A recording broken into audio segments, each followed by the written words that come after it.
Islam Makhachev calls for a fight against Leon Edwards. Islam tweeted this. He wrote UFC Abu Dhabi, October 21st, Makhachev versus Edwards. What do you think? At UFC at ESPN. Who do you guys think would win if the UFC booked this fight? Post your opinions in the comments. Matt Brown and Mark Coleman do some light sparring in Matt's gym. At 58 years old, Mark Coleman is preparing for a celebrity boxing match against Montel Griffin in October.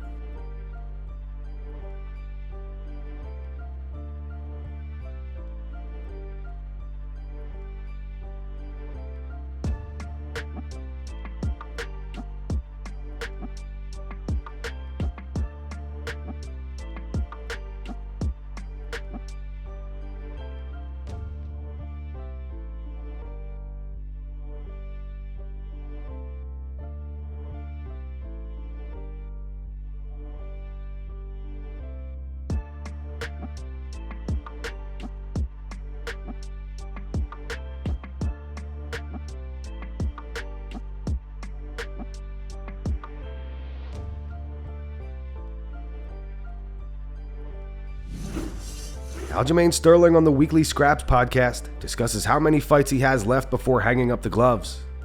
I've been thinking about this a lot lately, and I don't know, man. I've been taking this one fight at a time.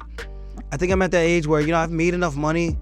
The motivation is still money and making my safety egg of when I retire, that my interests will pay my salary monthly of what I would like to comfortably live off of while doing other things like podcasting, maybe coaching on the side, maybe being a school teacher, or who knows, maybe being an analyst for the UFC or ESPN or something like that.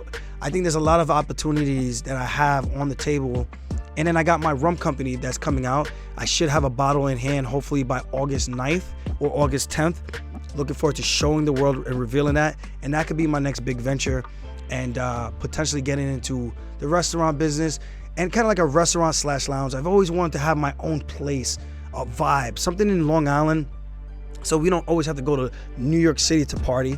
I want to have something that could be open till 4 a.m. that's close enough to the city, where it's like you could take the train, go to the city, you could start here pregame, and if you don't want to go all the way to the city, you could still have a good time, good music, good vibes, good talent coming through the doors, and have that right here in Long Island. Well, I'm in Vegas, but right in Long Island. That's something else that's on my bucket list of things to do. So if there's any investors out there that are looking to get into that venture, I'm looking for good people to work with, so we'll see.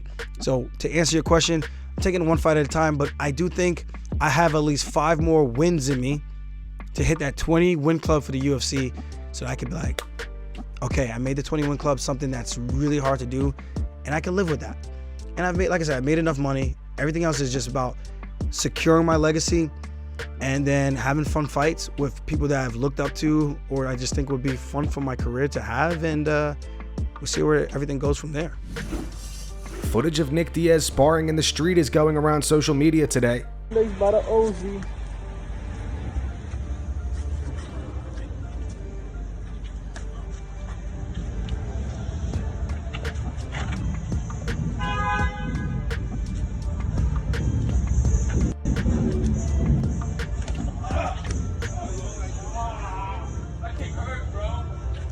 I caught that on tape.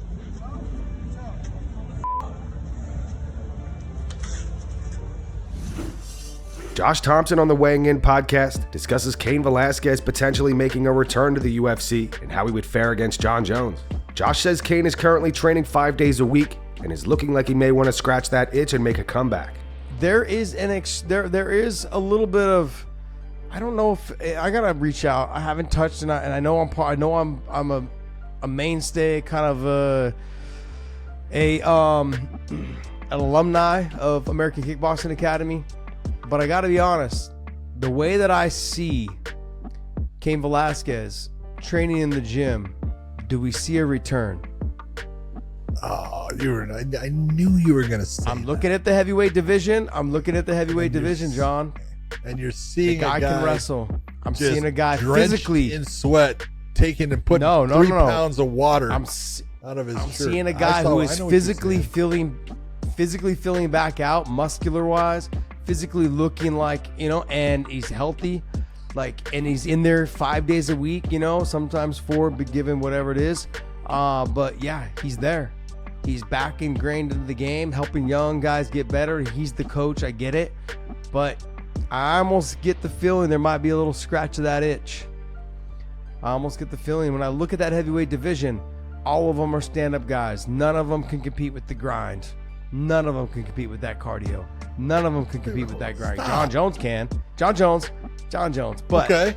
Well, then what are you talking about?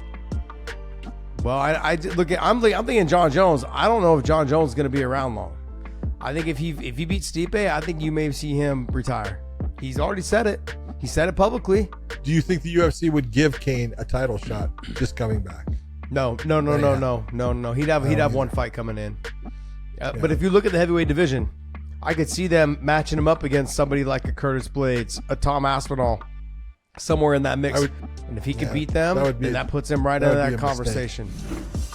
So yesterday we posted a video on how MMA fans seem to have completely turned on Paddy Pimblett. The UFC and Howlerhead made an Instagram post announcing a meet and greet with Paddy, and every single comment was extremely negative towards Paddy. Even on Paddy's own Instagram, you can pretty much go to any of his recent posts and is flooded with hate. Here's one he posted last night, and as you can see, every single comment is either super negative or a gif of Ilia Topuria.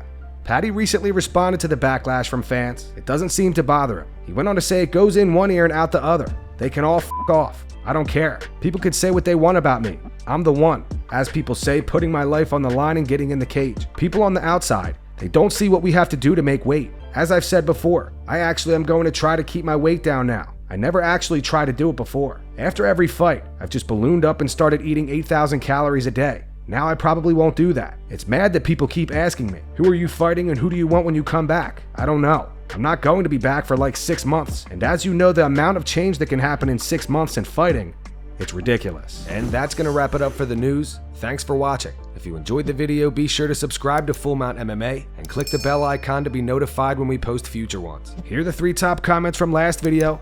The first one's from AK625, because imagine being a Paddy fan with a clown emoji. The second one's from Rico92. It's in reference to Chael Sonnen calling Tyson Fury a scumbag. It says, I wonder how much Dana paid Chael to slam the Fury versus Ngannou fight. And the final one's from Ground Game over Stand Up 5403. It says, I don't have any sympathy for the treatment Paddy is getting. He had it coming. Those were the 3 top comments from last video. If you want to be featured on the next one, all you have to do is comment down below. If you missed yesterday's news, click the video on screen to get caught up. And make sure to go subscribe to our second channel where we post our exclusive MMA interviews.